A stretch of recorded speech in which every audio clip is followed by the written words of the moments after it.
Hi hello నమస్తే అండి. నేను మీ రమణప్రియ. ఇవాళ వెంకటేశ్వర స్వామికి శనివారం అంటే ఎందుకు ప్రీతికరం అనే విషయం తెలుసుకుందాం అండి.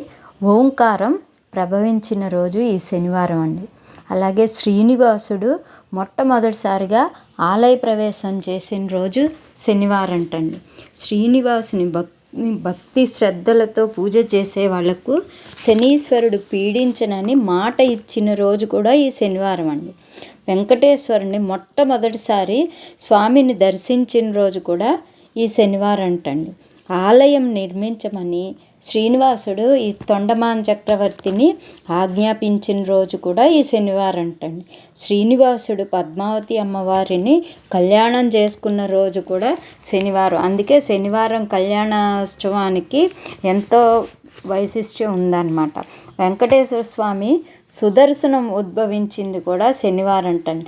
అందుకే ఏడుకొండల వాడికి శనివారం అత్యంత ప్రీతికరం అన్నమాట.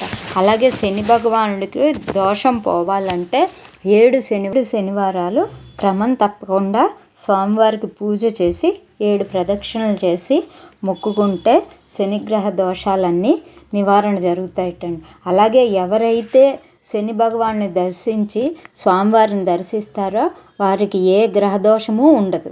అందుకే శనివారం నియమాలు పాటిద్దాం, స్వామివారి ఆశీస్సులు పొందుదాం. థ్యాంక్ యూ అండి.